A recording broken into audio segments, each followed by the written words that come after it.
Hi అండి, నమస్తే. Welcome back to ప్రభా వైటీ హోమ్.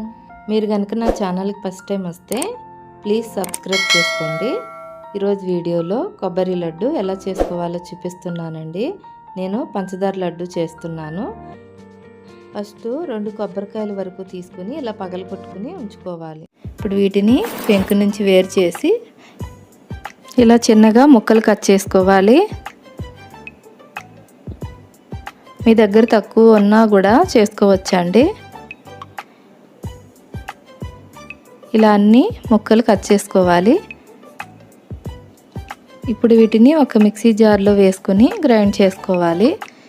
సగం వరకు వేసుకోవాలండి, నిండా వేసుకోకూడదు, పేస్ట్లా అయిపోతుంది. ఇలా సగం వరకు వేసుకుని గ్రైండ్ చేసుకోవాలి. అప్పుడు తురుములాగా వస్తుంది. ఇదిగోండి, ఇలా గ్రైండ్ చేసుకోవాలి. ఇలా సగమే వేసుకుంటే చక్కగా మనం తురుముకున్నట్టు వస్తుంది. ఇప్పుడు ఇది ఒక ప్లేట్లో వేసేసుకుందాం.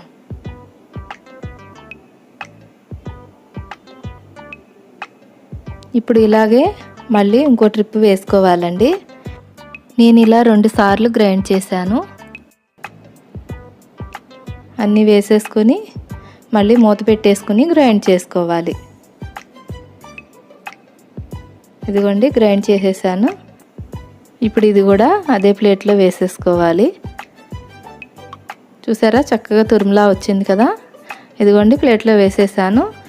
ఇప్పుడు మనం మెజర్మెంట్ చేసుకోవాలండి. ఈ కొబ్బరి తురుము ఎంత వచ్చిందో మనం కొలుచుకోవాలి. నేను ఒక గిన్నె తీసుకుని అందులో కొలిచాను. కరెక్ట్గా దానికి సరిపడా వచ్చిందండి. ఇప్పుడు స్టవ్ వెలిగించుకొని కడాయి పెట్టుకొని ఇప్పుడు ఇందులో 1 స్పూన్ వరకు నెయ్యి వేసుకోవాలి. నెయ్యి కరిగిన తర్వాత కొబ్బరి వేసుకుందాం. ఇప్పుడు ఈ కొబ్బరిని ఫ్రై చేసుకోవాలి. ఇందులో ఉన్న కొబ్బరి పాలన్నీ ఇంకిపోయే వరకు ఫ్రై చేసుకోవాలండి. స్టవ్ మీడియం ఫ్లేమ్లో పెట్టుకోవాలి. ఇలా అడుగంటకుండా ఫ్రై చేసుకుంటూనే ఉండాలి. కొబ్బరి పొడి పొడిలాడుతూ రావాలండి, అప్పటి వరకు వేయించుకుంటూనే ఉండాలి. ఇప్పుడు మనం ఏ గిన్నెతో అయితే కొబ్బరి తురుము తీసుకున్నామో అదే గిన్నెతో పంచదార సగం వరకు తీసుకోవాలి. నేను పంచదార లడ్డూలు చేస్తున్నాను. ఇలా మీరు బెల్లంతో అయినా చేసుకోవచ్చు. ఇప్పుడు ఇది ఫ్రై అయిపోయిందండి. ఇప్పుడు ఇందులో పంచదార వేసేసుకోవాలి. కొబ్బరి సగం తీపిగానే ఉంటుంది కాబట్టి పంచదార మనకి సగం చాలు, ఫుల్గా వేయవలసిన అవసరం లేదు.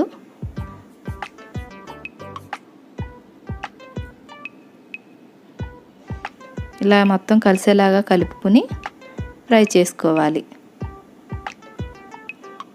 ఇలా అడుగంటకుండా కలుపుకుంటూనే ఉండాలండి. ఇప్పుడు ఇందులో యాలకుల పొడి వేసుకుందాం. ఇవి 2 యాలకులు అండి, దంచాను. ఇప్పుడు ఇది కలుపుకోవాలి.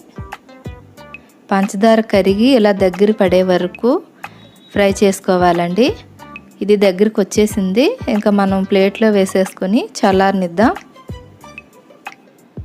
ఇప్పుడు ఇది కొంచెం చల్లారిన తర్వాత లడ్డూలు చుట్టుకోవాలండి.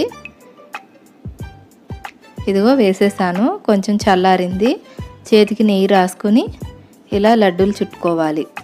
ఇలా మీకు ఏ సైజులో కావాలంటే ఆ సైజులో లడ్డూలు చుట్టుకోవాలి. చాలా ఈజీ అండి, అప్పటికప్పుడు అయిపోతుంది. ఒక లడ్డు రెడీ అయిపోయింది కదా. ఇప్పుడు ఇంకోటి కూడా అలాగే నెయ్యి రాసుకొని చేసుకోవాలి. కొంచెం చల్లారిన తర్వాత వేడి మీదే మనకు చేతికి పట్టుకునే అంత వీలుగా చూసుకుని చేసుకోవాలి. అప్పుడే చక్కగా వస్తాయండి లడ్డూలు రౌండ్గాను. ఇవిగోండి, కొబ్బరి లడ్డు రెడీ అయిపోయింది. ఇలా ఇంట్లో స్వీట్ ఏమీ లేనప్పుడు అప్పటికప్పుడు తినాలనిపిస్తే ఇంట్లో కొబ్బరి చిప్పలు ఉంటే ఇలా ట్రై చేయండి, చాలా బాగా వస్తాయి. మీరు ఇలాగా బెల్లంతో కూడా చేసుకోవచ్చండి. చూశారు కదా, మీరు ట్రై చేసి నాకు ఎలా ఉందో చెప్పండి. Thank you for watching.